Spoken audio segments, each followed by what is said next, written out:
I am DeLonging when I'm meaning to hoppus. That's it. Okay. Hello, welcome to Operator Rules. This is a podcast about trains. My name is David Hell Marks. yeah. I am your host and your ghostest with the mostest. My pronouns are he, him. Tom. Hey guys, I'm Tom. I'm Comrade Tom. I am our resident foamer, and well, that's pretty much it. You guys can call me he, him, or bro. I always respond to bro. Okay, somebody else do it. Kaylee. Hey, Kaylee here. I am a conductor. My pronouns are she and they. Yeah. I'm Dillon. My pronouns are he, him, and I guess I'm a car guy that happens to also like trains.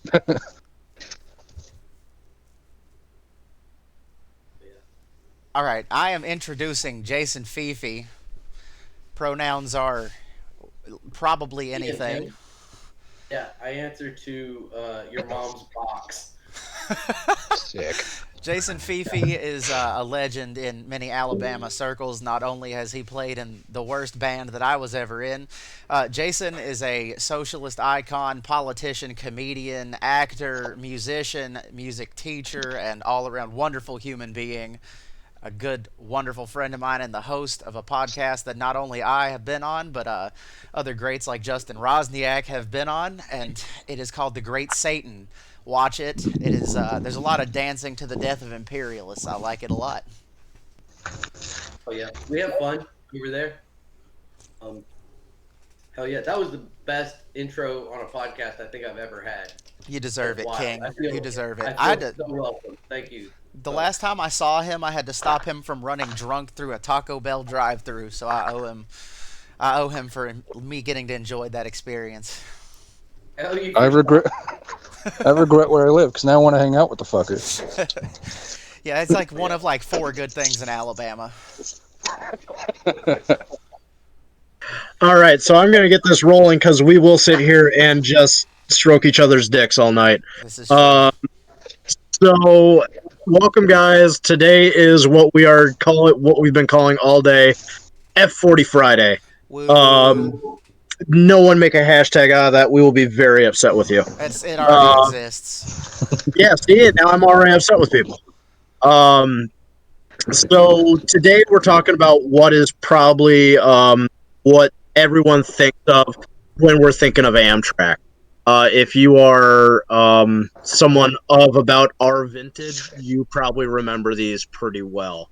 Um, da, da, da, da. Sexy. Yeah, I mean, it's like the modern F unit. You know, some people like to fight me on the fact that F40 PHs are in fact F units, and those people are just wrong and are weak. And I will crush That them makes under a my lot more boot. sense then.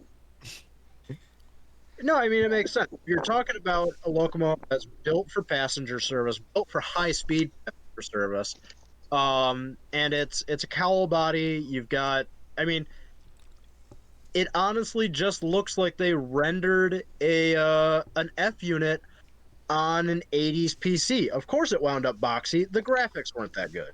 Exactly. Okay, look, Amtrak has a knack for making things that are an affront to God. Look at the Metro But this liner is was not the one of those things. yeah, the Metro liner could go as fast as the Acela goes. Uh, it was an Am fleet with an engine in it, like an electric That's motor. terrifying. Yeah, it was literally just a flat Am fleet with pantographs, and it could go like 135. They're great. Is that how you almost died on the Northeast Corridor the 5th, the 7th, and the 19th time? I wish I was around, but the only Metro liners that are left are cab cars. One end for the regionals. They're really cool to see. It's terrifying that they've been around since the '60s, but they're an affront to God, like an F unit or F40s, I should say, because they're just flat and they go fast anyways. Yeah. So, Who needs aerodynamics whenever you have speed and power? well, you know, to quote another favorite YouTube channel of mine, I think there's a lot of things out there that can just be solved with Mo Powell, baby. Yeah, Um, I'm a fan of horsepower as a solution to problems. Oh, are you also a fan of Jeremy Clarkson? no, Uh, man. We stick with Donut Media because America. Yeah. I watched No, an Donut aging Media is wheels. awesome. I watched an aging wheels video on his new Yugo today that Tavares just gave him. That's pretty cool. Mm-hmm. So we're gonna start with the F40. Hey Tavares, you should give us an F40. Yeah, yeah. Oh, actually, that does remind me of some housekeeping that I wanted to do before we got into this. So as we're recording this, guys, yesterday, most of this mid South got hit by some pretty severe storms, and one of the victims that was Tennessee Steam. Um, and they're working right now on restoring. I believe it's the last produced Alco steam engine. Even if I'm wrong about that, they are. Oh, I'm sorry. It's Nashville Steam. That's what it is. Look at that. I'm trying to help these people out, and I can't even remember their name. Yeah, Uh, definitely look into seeing if there's your a heart's in the right place. yeah. look into But, helping that out if you can, and if you see any disaster relief funds, pretty near to home actually in Noonan, Georgia, got tore up pretty bad. So you Yeah. know, keep an eye out if you want to do some direct action. I'll make sure that I'll link any homegrown disaster relief funds I can find because it did do a lot of damage. I think 6 people in the metro area died. Yeah, I heard from this morning they were talking about just something outside of Atlanta, and I was like, first I'm like, is David okay? I'm like, oh no, David's already sent me like 3 shit posts this morning in the group chat, so we're fine. Yeah, I rise early, King. So yeah, but we just wanted to give a quick shout out to Nashville Steam. That really sucks. We're glad that everybody in your organization is okay. And we're hoping that you guys get back on track with that steam locomotive as soon as possible.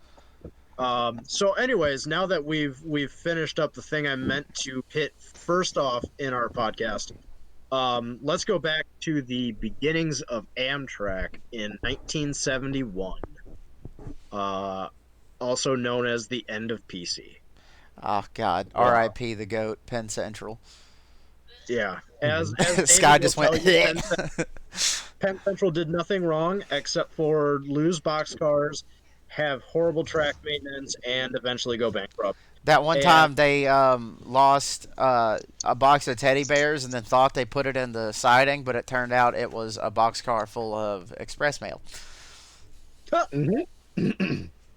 Or that time that a tiny short line owned by a county stole like several hundred boxcars from them and then scrapped them, or sent them out for lease like a per diem service and just made all the money off of it.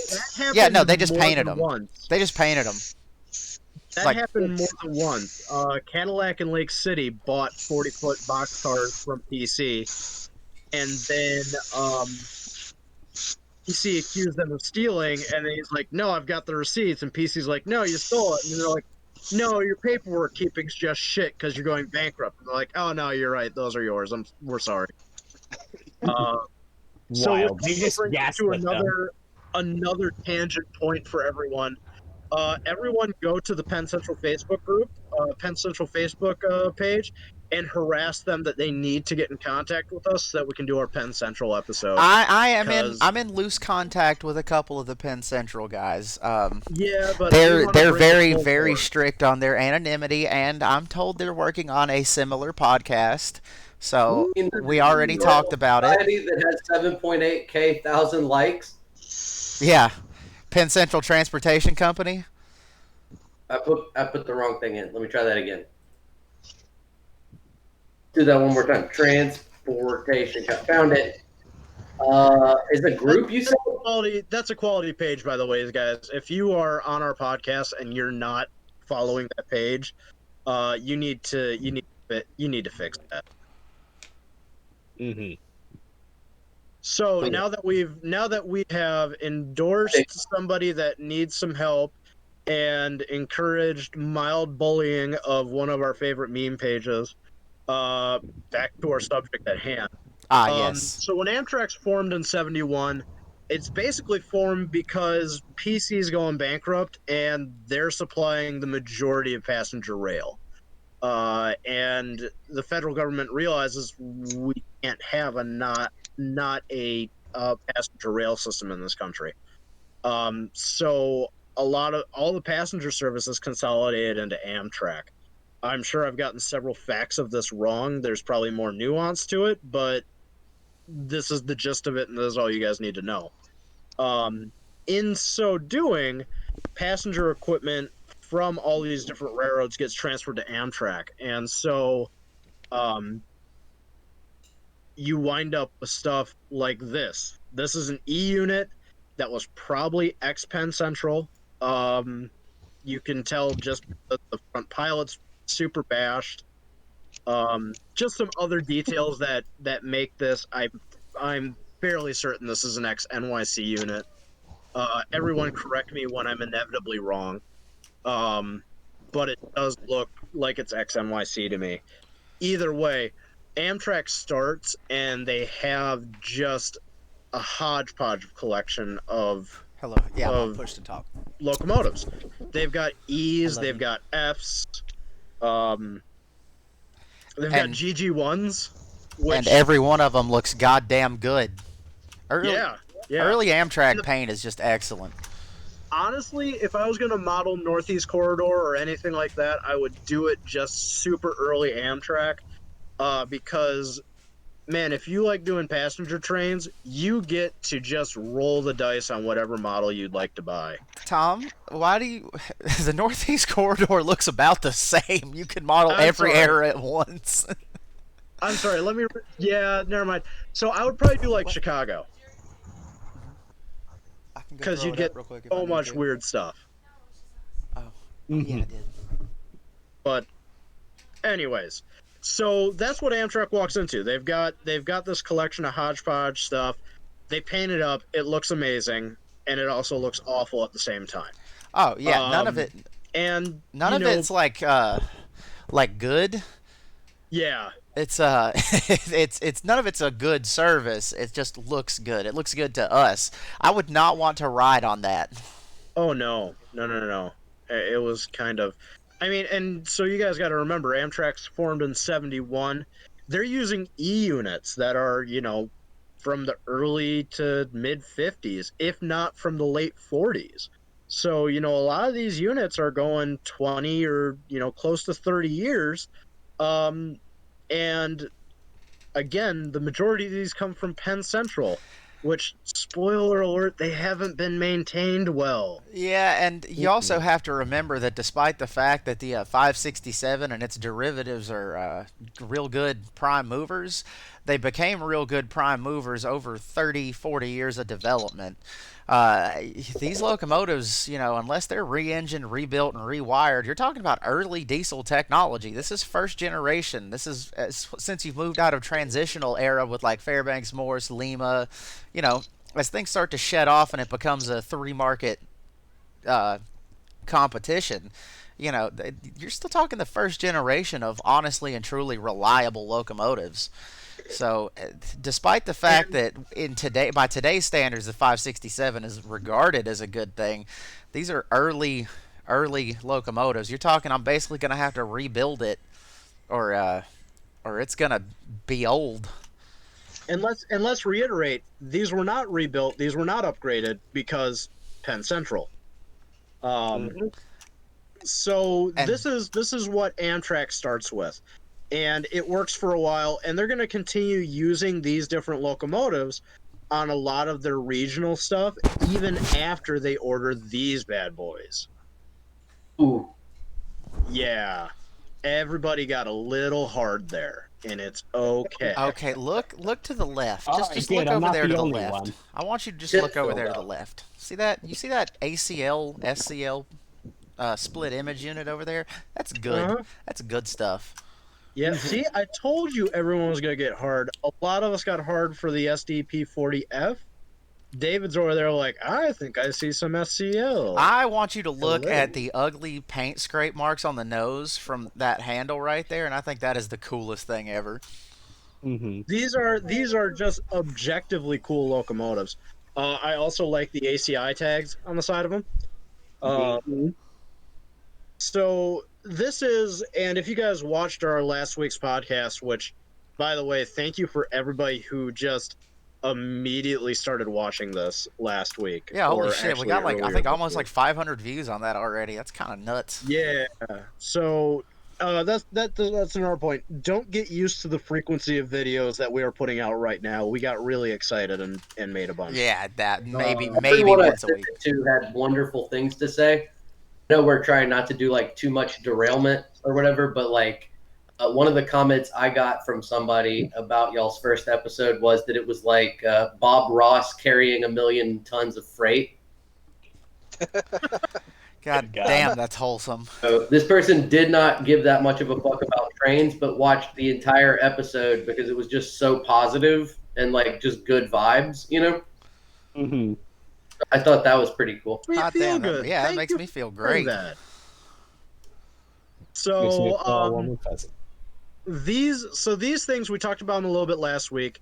They are sexy. They are basically cowl body SD40s with a steam generator and a water tank that someone decided not to put baffles in, which I don't know if you guys have ever carried like a half full gallon jug of water, but shit sloshes. And when you multiply that by thousands and then put it in between a 4 foot 8.5 inch split of rails, bad things happen. Yeah, and which again, worse we things. touched on this. Worse things happen when they don't put the proper like bushings in the trucks that they really need. Like they made an extremely heavy version of a locomotive with a moving set of extreme weight on the back end, large heavy duty fuel tanks, and a cushion unit. And then we're like, yeah, but the trucks don't need cushioning. The frame needs cushioning. And then they just put like the standard, early pattern steel uh, with no gaskets or anything like that. So like not only is this stuff sloshing around causing stability and ride problems, like just the trucks have no ability to absorb it from the way I understand it. And it's just like the trucks being the sets of wheels under it if you're not a trained person. But yeah, it's like it's just kind of crazy how under-engineered that was. But Amtrak was so broke. Shout out to EMD and GM for making a quality product. Well, the option was most certainly there because the AMD was a pretty good builder to cater to your needs, and you don't really hear about quality control issues from them until you get into SD50's electronics, but that's a different story. Involving fires. The problem is they want these things to be as close to freight locomotives as they can so that they can basically convert this into an F45, which is, or not an F40, excuse me. Sorry, not 45, different engine. But basically they want to take the steam generator out, the water tank out, and then regear them for freight service and sell them when Amtrak inevitably loses its government funding. They were very hesitant to even allow Amtrak to buy locomotives until it got like so bad that nobody would ride the trains anymore. Think that's a great point because we love to shit on this locomotive because although it's beautiful, it is a goddamn nightmare. But you're absolutely right. These locomotives are basically freight locomotives that they shoehorn passenger stuff into because it is expected that Amtrak's going to fail and then they're going to have these resources that are going to need to get resold. I think it's pretty much acknowledged that the E units and F units are going to get scrapped or sold off to maybe regional commuter lines. But things like this, which are long haul locomotives, they wanted to have a backup plan for. Well, and two, this is a follow-up episode, honestly, because really, too, at least the prelude is. Because the SD40 at this point, they already know this is one of the best locomotives. I mean, you find something so good that works so well, so consistently. This is a smart buy for Amtrak. This is the ideal, because honestly, long-distance passenger trains had been 6-axle since their advent, and probably would have continued to do so had these locomotives not out of necessity been built so close to freight engines. If they had spent a little bit more money passenger-izing this locomotive or using an export variant even, because I think Mexico got some pretty good ones, but Amtrak wanted a cowl unit instead of just a straight conversion, which means they wouldn't take the regular export SDP 40.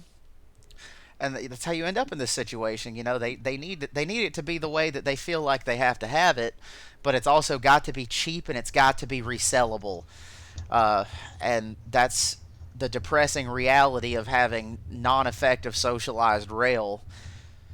Because you know, at this point, that's a big downside in political terms for Amtrak, with all the virulent anti-communism that's been going on for years. Anything resembling a government program is not going to get enough money for what it needs. Yeah. Fifi could probably touch more on that, though. Yeah, we're probably good on that note. But these locomotives, they're a good attempt. Now, if I have one regret about this podcast, is that I didn't find that image with these things on the ground and the man in the most 70s era shirt possible, just kind of standing and looking at it. That's a fantastic picture. I believe that it has been posted on Train Pictures with Catacoras before. Oh yeah, it would take me forever to find it, but it's so probably these are there. really nice locomotives. And if you guys already know the locomotive that we're talking about, or even kind of, you can see how similar this is to the F40. It's got that same styling. It's a long boy. Well, just like the difference between the SD40 and the GP40, they are exactly the same thing, just one's bigger than the other. Yep. So with these locomotives, they're having issues. There's a lot of railroads that don't want these things on their line because they do. I mean, these things literally have the nickname of the rail splitter. Mainline class ones don't want these locomotives on their main line because they're just ripping them up. Well, you got to remember, too, back then you could just run 60 miles an hour on fairly garbage jointed rail. Like the standards for speed, the FRA did not really regulate how fast the trains went. I mean, if they walked and saw a violation, they would put a restriction on it, I'm sure. But the FRA was not that involved in things like that in this era. It's actually derailments like this that start leading to this kind of legislation. These locomotives, the derailment surrounding them caused a lot of positive regulation in the industry, despite the fact that they were not. It's not good to be in a train crash, but it is a good thing because you got to think about all the lives that more than likely saved doing that. But there is no modern standard of roadbed back then. Welded rail is almost unheard of. It was jointed rail on the corridor, trains doing 100 miles an hour. In point of order, it wouldn't have been the FRA at the time. It would have been the ICC, I think, the Interstate Commerce Commission. Yes, an organization that is not known for corruption in any way. No. Yeah, or being effective at all. So we're going to move on from this, but I hope that you guys have gotten a good backstory on Amtrak's first purchase. Amtrak's first purchase of new locomotives. It's not really what they want them to be. They supplement them with some really cool GE-looking GE locomotives that look odd but cool. Oh, I don't know enough they're so about good. to include Oh them. man, any GE passenger locomotive just looks gnarly. Yeah. Wait, so are we talking about the Pooch? Oh the yeah. P30CH? Oh the yeah. Pooch? Oh yes. yeah. Yeah, those things are ugly as sin, but I love them. Yes, they are. So basically, and they don't buy nearly as many of those as they do of the SDP 40s. But basically, this still leaves Amtrak in the same position of, oh, I have bad equipment, and then I have old and bad equipment. So that's going to leave them looking power short. And it's just going to kind of be hobbled together for the next few years until 1988, when EMD is going to develop the F40 PH. And this is where our story begins. Gotta say, before we get into this, one of the worst parts of living in a place that lost its Amtrak service within like 4 or 5 years of having it, I did not get to see F40s as a kid, and I've barely gotten to see them throughout the years, and that just sucks. Because my only Amtrak experience is P40s and 42s. Big bummer. So I'm gonna say I've told you I've mentioned before I live so close to Canada I see it daily. I've seen F40s both on Via Rail and on Amtrak. Um, but I remember seeing them in this form when I was very young. And we'll talk about more of what I saw the F40s as that I think is equally as cool a little bit later on. Hmm. I've never seen an operating F40. The only two that are even near me were bought by my local commuter railroad or a lease to them, and they've been sitting in storage ever since COVID hit. So Nice. F40PH. To pay respects. Pay respects to the F40PH. All right. So this is a locomotive a lot of people are gonna just immediately associate with Amtrak because it's produced starting in 1988 and it's gonna be produced up to 98. So I mean, 10-year span is pretty good for producing a locomotive. Um, part of that is that it's not like there's an abundance of demand for passenger locomotives in the United States. About how many of these built did that was a sentence. About I how know what many I of know what you're these asking, which is why we're gonna go to the facts Oh, Yeah, picking that I yay. threw together. It's okay. time for nerd stuff. My favorite part. Oh yeah, Mhm. this is so little amounts of nerd stuff, and I'm apologizing right now. So look at that. I was so lazy I didn't even do it by paragraph. Hey, Um the worst part of this, the fact that, this thing could run 103 is that the P42s that are so much newer can only do like 110, right? Oof.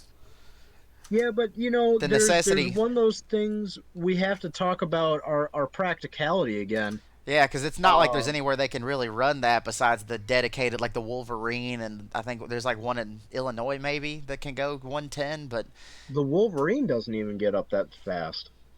Do the Cascades up um, in Washington and I Oregon? I thought that there's somewhere in Michigan or Wisconsin maybe that's doing 110.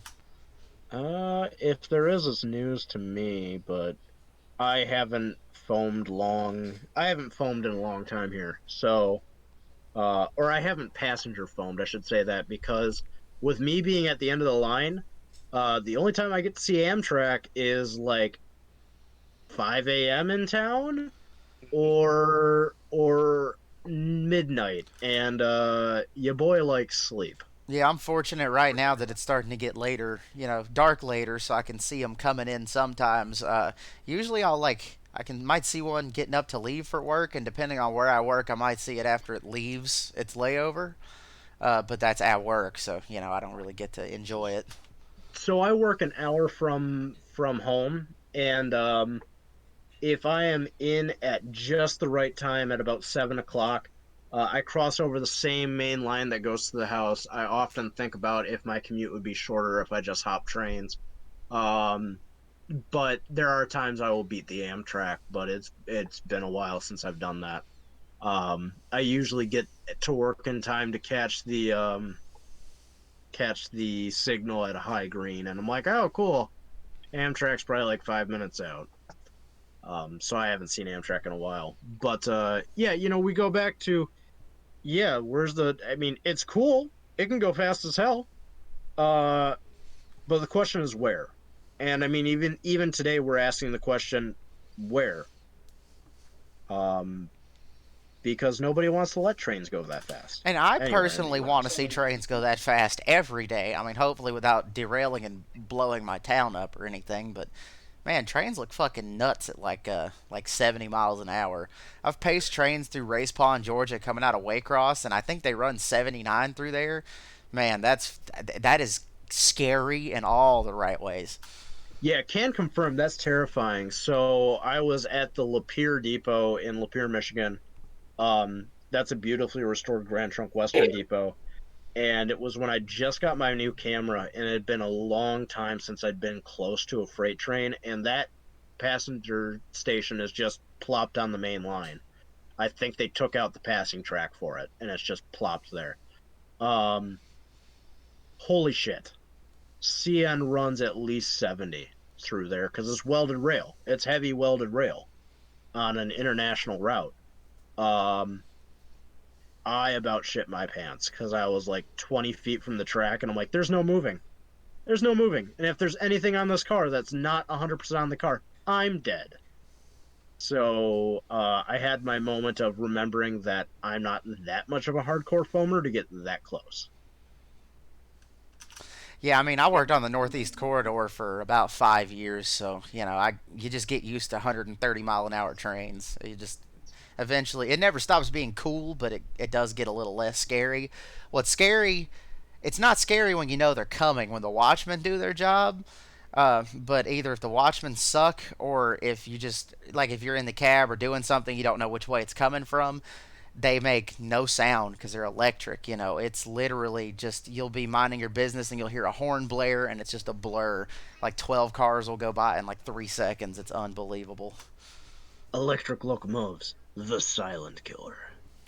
Sumi boy. Yeah, but I saw a video of this like Swedish electric railroad pulling freight. It was like they look kind of like the Amtrak Sprinters or whatever, but they were just screaming and wheel slipping trying to get this ore train moving, and I was like, yeah, that's the stuff.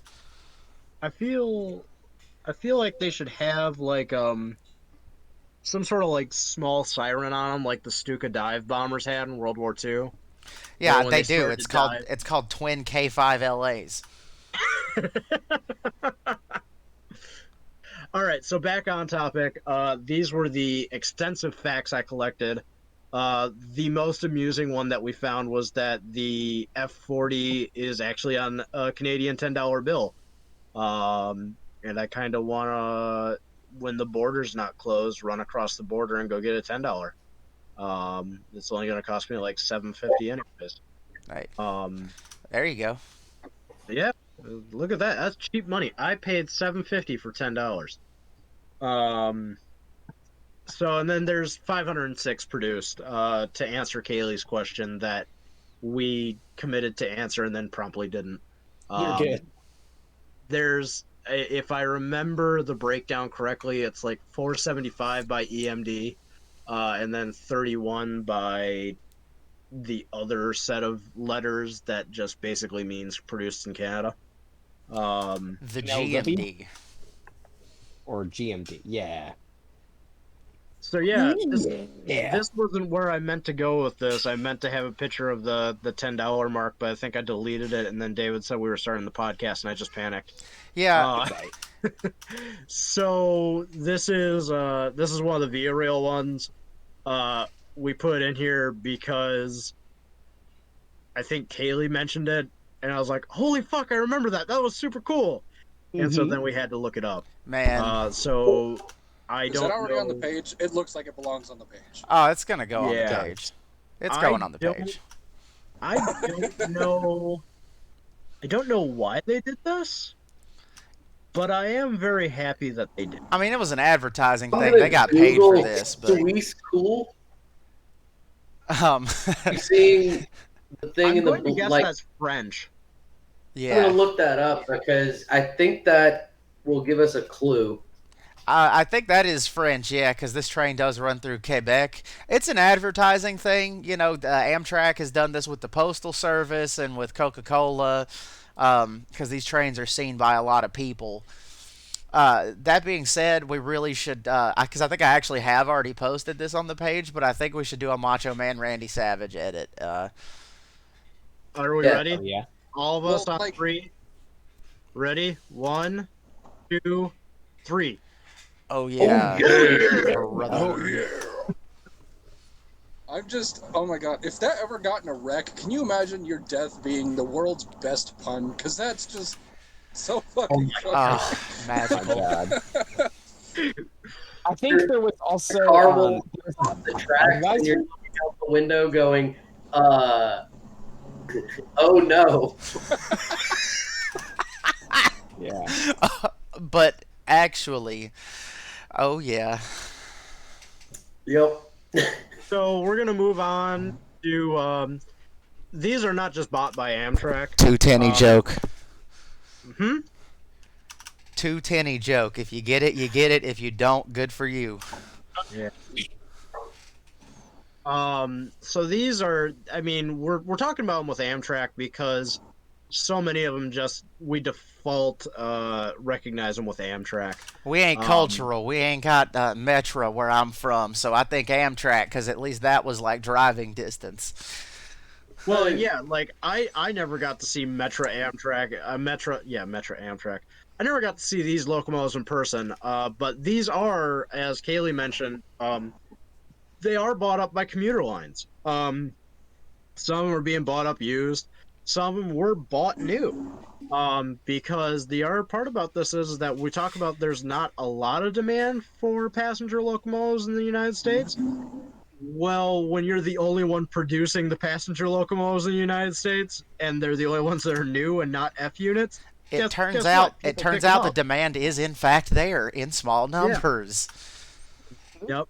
So something about economics and yeah. Bro, I just Supply want to take a demand. moment to address the fact that safety stripes look so good on anything. God, that Metro paint scheme just slaps so hard. Yeah, What's Rio the Grande really one? went off with the safety Like stripes, didn't they? What's blue. the one they have one? I don't remember what commuter line it is. But it looks like ACL. MBTA Boston. Sky just walked by, looked Yeah. at the F40 and said, "I'm sorry, I can't be her." Um, I hear a real any train purple right now. locomotive is good in my book. But Valid. so these go out to commuter lines, and they're used at the commuter lines in a lot of push pull service. We find out a lot of times these are going to be coupled up to bi-level commuter cars, and they usually have a cab on one end of the commuter cars. Yeah, so Um, push pull service is something that exists mostly in America, I think. I mean, a lot of other countries will have like diesel multiple units where you can drive it from either end and it's the same, and they're also flat and an affront to God. They're good. Um, this, in this context, would be this flat bastard with an even flatter passenger car bastard on the back end that just has some fancy cables in it so that it can drive the engine from the other side. Because we don't build custom train sets in America, and we also don't believe in Ys anymore, so we just don't turn trains around ever who for has some the Don't reason. most believe in massive goddamn history EMUs. on this podcast? What was that? It just sounded like someone ripped the biggest out of here. I think that was a motorcycle going by our boy. No, sorry. I'm practicing backing on a private yard, and this clutch has no clutch brake, and so I have to jam it into gear.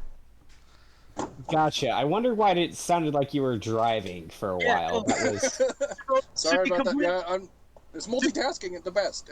It's what I do. Completely honest, Please understand, I am not endorsing driving while podcasting. completely honest here though. I would have claimed that as my fart. I would have been proud of that one. fair. Well, it's a 13-speed fart if you want to chalk it up to that. I mean, yeah. I mean, it's yours to claim. I'm not going to take it. That's ungentlemanly. Okay, back to trains. I swear to God, we'll get through one of these podcasts without going on. No, we will not. I'm not going to be that bored on here. No. That's fair. I'm derailing this podcast, as much as possible. So, yeah, push-pull service, that's what a lot of these commuter lines are going to go for. Honestly, just on a note of push-pull service, one of the reasons why the F40 is kind of so dear to me is that one year Cato came out with an F40 PH model, and because everything that Cato does is fucking beautiful, I wanted it for Christmas, and I asked it for Christmas. And then they also came out with bi-level commuter cars in Amtrak scheme. Man, I really want to collect passenger models so bad, but I have kids. But the really cool thing about those bi-level passenger cars and the F40 is that you could run it in push-pull, and the commuter cars actually had the headlights and stuff on the front. So Oh, when you that's were running nice. push-pull, Yeah, it was amazing. And so I just thought about that again today. Shout out to my mom and dad for getting me like the coolest birthday and Christmas presents. But no, I was thinking about that today again. I'm like, well, because it was DC, and I'm like, well, fuck, how am I gonna make that work with DCC and directional lighting now? So, I'm probably gonna have to hit up Christian about that. Yeah, I was literally about to say, did you guys see the other day where he did that locomotive for the other guy in the chat, Max, and he did the since it's a North Shore locomotive in like knockoff Erie Lackawanna paint, he plugged the Rodney Kantorsky EL rant into the fucking locomotive startup sound. If you guys don't know who Rodney Kantorsky is, you should just search that name on YouTube and have a real good day. Oh my god, that's hilarious. So these locomotives are really good. Really, I mean, they're well rounded for being square. Some have also been put into freight service. So, I mean, they have a lot of versatility. And then even towards the end of their life, because at some point these are getting replaced by the P42s and everything, which, Amtrak just makes a box a little bit more streamlined. But even when these things are being phased out, they're not being phased out all the way, which brings me to my favorite part of these locomotives. Cabbage. Yeah, do you guys see that? That's a fucking roll-up door on the side of an F40. And Is that like a baggage car? yeah, Fucking what? these real are life dummy unit. magical. Holy shit. These are magical. So I actually saw this firsthand before I even knew about this. Amtrak had come in to Port Huron Station, and my dad and I were down there rail fanning because Amtrak Station in Port Huron is right by the entrance to the St. Clair Tunnel. Now, you don't cross 16th Street and start heading towards the St. Clair Tunnel unless you want a cavity search from Homeland Security. But you can't just sit at Amtrak Hey, look, because that could be a good way to fill an afternoon, depending on what kind of a mood you're in. That's all I'm David, saying, man. You may do that, and then let us know on the bonus Patreon ones how you liked it. Yeah, I'll set up a tier. I'll sticker? set up a tier for the cavity search at the border review on Patreon. Yeah. Good lord. So. Oh my god. I want a sticker on the page now. Just, I was pegged by the U.S. government. I was paying. I had my cavity searched by Homeland Security while rail fanning Amtrak. That needs to be on the Etsy page. Hey, look, listen. Okay, so by the way, everybody, this is a strong PG-13. Boy, that's being real liberal with your rating Wait, there. this is PG-13? Hold on, we gotta drive that bitch way up. Fuck this shit, goddamn motherfucker. Yes, I sure do love being demonetized. So, yeah, well, like we ever expected to be monetized on YouTube. What's that You for? didn't mark the channel Sellouts? for kids, did you? I As really long as hope we did. the market is like not for kids, I don't know. I've never had one pop up as like you're not allowed to do anything. Like Yeah, just say not for kids and don't advertise on it at the beginning, and I've never had any problems. And I mean, I've said horrific shit on ours. this is very Right. true. All right, let's get this thing moving because it's almost dinner So, anyways, time. yes, this thing is magical. So we were down there rail fanning, and I came in, and they come in with an F40 PH, and it had been a long time since I saw an F40 PH on our Amtrak regional. And it actually used to be really cool because they used to run our Amtrak with a single locomotive. We have a Y here in town, and we have stub end tracks. So they used to bring in the Amtrak, get on the stub, and then after everybody was off, they would take it out, run around the chain, run the locomotive on the Y, bring it back in, couple up, back in. Or at least that's how childhood me remembers it. I could be completely wrong. Port Huron Amtrak employees, don't at me. So, All right, next slide. but this came in, and what I was just baffled by it. They gutted the locomotive, they gutted the traction motors, they gutted everything on this, and they made it a baggage car except for the cab. They kept the cab intact, and then they made it so that again, they made this flat face affront to God a full unit. So then they started running the Port Huron Amtrak and many other ones across the country as push-pull service so that they didn't have to run around the trains and such.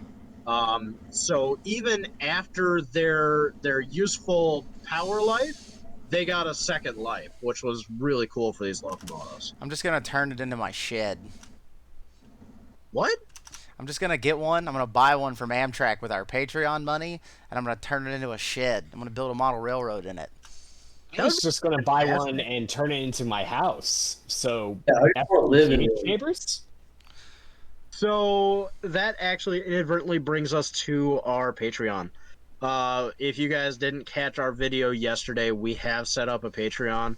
I'm sure David's going to throw one in the link below. Yep, there'll be the link to that, and the link to Fifi's podcast, and our relevant Etsy stores, Facebook pages, and all that good stuff. So yeah, so there's a couple things that we just kind of want to reiterate on our Patreon in case you missed that video. The big thing that you need to know about our Patreon is that we are actually looking to donate at least half of our Patreon earnings. We're looking to donate half of those to railroad museums that we think deserve it or are in need. So when you're given to our Patreon, you're helping us make a better channel for you guys, and you're helping us help other railroad societies. Currently, we have a goal in mind. We really want to sponsor a driver on the T1 Trust. We all think it would be the coolest thing to have a driver that says tpwca on it, and be a little bit of something that anybody that backed our Patreon or we will be able to see that steam locomotive when it's finished and go, yep, we helped with that. Evidence is right there. So right now we have a couple tiers. I'm going to let David go through the lower tiers, and then I'm going to take over again for the last tier because I want to do a little bit some explaining on it. Okay, sorry about that. I'm just jumping back in. I had to go get the food off the porch. Anyways, so yeah, our bottom 3 tiers right now basically is just a way for you to throw us a couple bucks. You get the same thing with the 3 of them for right now. It's just how cool you want to be. So pretty much, man, I got it set up where you will get access to the Discord server that I'm going to try to make tonight or tomorrow if I can get around to it. There will be a public area, and then there'll be a Patreon-only area. We will eventually start doing Q&As, and we will be doing bonus episodes semi-soon that you will get access to 90 days early. It'll just be an easy link. So that's pretty much where we're at with that. Tom's got a little bit of explaining to do with our model train tier. Yeah, so those guys, David's tiers, those are your really good way to get in with us and start interacting with us. But I also, like I said, we're trying to raise some money here for some different historical societies and stuff. And so one of the things that we're offering is at a $30 tier, you will be entered monthly for a drawing to receive a custom weathered freight car. And that sounds appealing. And then I know there's a lot of people there going, well, I don't know your weathering skills. So I wanted to throw out a couple images here. These are some of the cars that I've weathered. I'm only going to throw you a couple of them. But this is the detail and the quality job you can expect if you're signing up for that $30 tier. You're not always going to get a freight car. Like I said, it's a contest. It's a drawing. But you are going to get a decent weathered train car. I do sell these on eBay when I'm not busy with everything else in life. So if you're backing us at that $30 level, you have the opportunity to win one of these cars. There The will other be thing- there will be other tiers. Not to cut you off, but there will Oh, be a yeah, couple. no, of There'll course. be some intermediate tiers that'll have. We haven't hammered anything out yet because we're playing fast and loose, But some things we've talked about is maybe like private Discord calls or private Q&As, things like that, or maybe stickers once we get more merchandise rolling out. Because I've done merch with train pictures with chaotic auras. There's more coming. So there's going to be multi-tiers, and featured into that tier, there will be benefits from lower ones. With everything just rolling right now, if you wanted to jump onto that and support us early, it would help a lot with like our recording equipment. Everyone that's going to be doing this regularly are kind of using our gaming headsets or whatever. So that's a big plus. And then we're really trying to get this wheel for PRR 5550 cast with our name in it. So that's two big pushes we're doing here at the beginning. If you jump into this early, there could be 1 to 5 of y'all. That's a real good chance of getting a car that's going to be worth more than what you paid to get in while still supporting the podcast. And then as it goes on, the more supporters we get, obviously the chance of winning will go down, but the overall benefits will be added onto there as well. And that's the plan for it to work out now, so that, we're not working Tom to death. You guys are getting the value out of your money, and the money is directly going to either support the hobby or to support the podcast, so we can try to make a little bit better content for everybody. Yeah, I believe in our Patreon announcement. The first equipment goal is to get Christian a good mic, because I believe he was trying to talk to us through a demon that he had summoned. Which, while Because badass, don't get me wrong, we do support some demon shit in this podcast. But maybe trying to Wi-Fi communicate. connectivity with the demon was just not great. Yeah, it's like using HughesNet. If you live out in the middle of nowhere down here, it's not so great. You got to like beam up to an 80s satellite that used to spy on the Soviet Union's titanium supplies. Yeah. Well, at least you're doing it through a shitbox, so the spirit's there. Yeah, but So- the recording quality's not. So again, You I'm tell the telling you demon guys- to play itself. Oh, Fiddle contest live with a demon on the podcast. Yeah. So I'm just telling you guys. I think that our first monthly drawing, our first end of the month drawing, is going to be at the end of April here. So guys, the sooner, if you are looking at that $30 pledge, guys, if there's nobody else doing it, you're just guaranteeing yourself a freight car. You're saving $10 and you're making our lives better, because I mean I can get 3 out of the probably 4 people that need new mics $10 skull candies that'll sound better than what they got, and you pretty much fix Yep. half the. Once I figure out how to use OBS better, because I'm on push to talk right now, but I think earlier I'm gonna have to edit some stuff because I was talking to Sky where y'all couldn't hear me, and I probably was just talking right over you, and I'm pretty sure OBS captured it. So as I get better with this and we get even just some Walmart headphones for these poor folks out here, the podcast quality will improve greatly. So, hey, you get you a freight car for cheap, and then make us HO. suck less. N or HO, Yeah. and we'll be flexible with you. Yep. Yeah, we are very much still finding our footing with this podcast, but we are also very confident that it's going to be, awesome as hell. But we do have to really thank you guys. The amount of support that we've gotten. Yeah, we got 2 three days. patrons already, and only one of them is my wife. Yeah. In 2 days of having our first podcast up, man, we feel the love, and that's awesome. Yeah, this has been great. We have like 20 comments or something on a video, and they're not bots. It's like actual people talking to us, and And it's not Nazis great. either. No, I'm no like, Nazis I'm- yet. I have not had to tell somebody I was gonna fuck their dad one time yet on this podcast. Yeah. That's my favorite thing that you respond with. It's so dumbfounding to them. But no, I'm really we all really support. We're enjoying the love, and so it's really cool to be able to kind of do this and look forward to you guys listening to it. It's bizarre to me that it's like, oh hey, people want to listen to us. Hey, look, I got a spot saved under my number board and my GM&O wall collection over here for one of those little YouTube play button thingies. I'm manifesting this shit. That would be cool as hell. Yeah. So yeah, that's our podcast for this week. Next week is the big one. There's been so much hype in our group chat about this. It's not even funny. Our big podcast next week is going to be the beginning, at least. We're hoping to do the whole thing, but we're all stupid excited about this. We are talking about the BL2. The BL2, the ugly The duckling that bacon spawned. lettuce 2. It's the sandwich, but better. The locomotive that changed American freight railroading forever. And did it looking ugly? I think they look pretty nice, personally. They do. And so you guys, you're gonna have to forgive me, but next week we're gonna get extra foamy on the PM and the CNO, because they are a major buyer of those BL2s.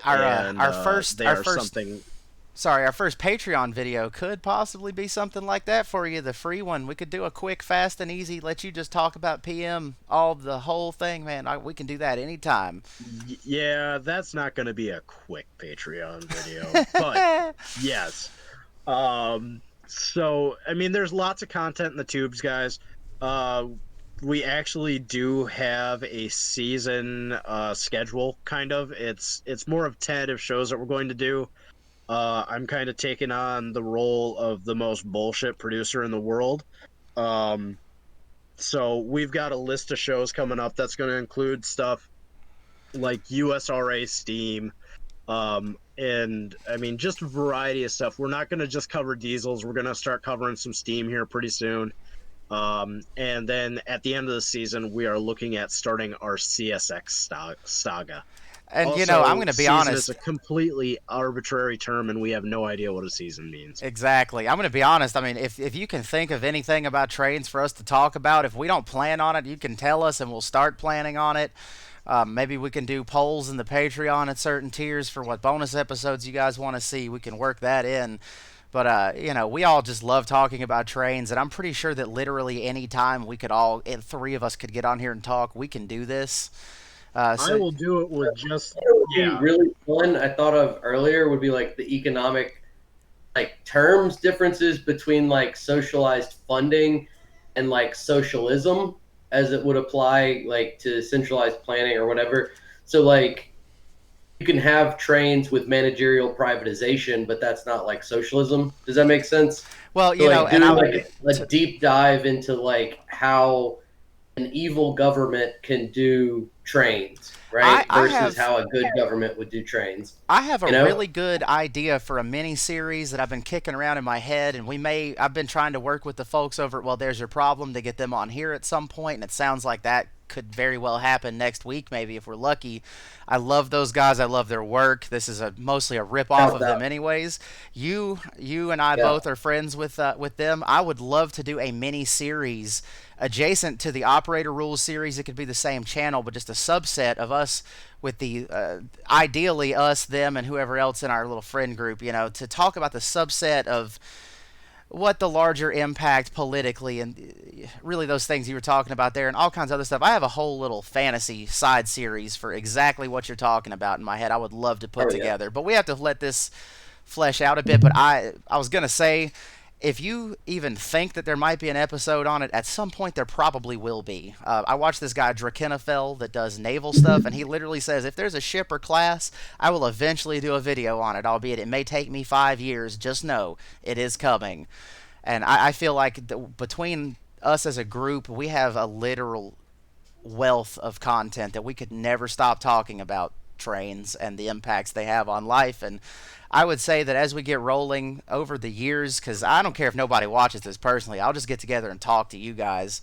This is an unending source of stuff with all of our subsets and interests.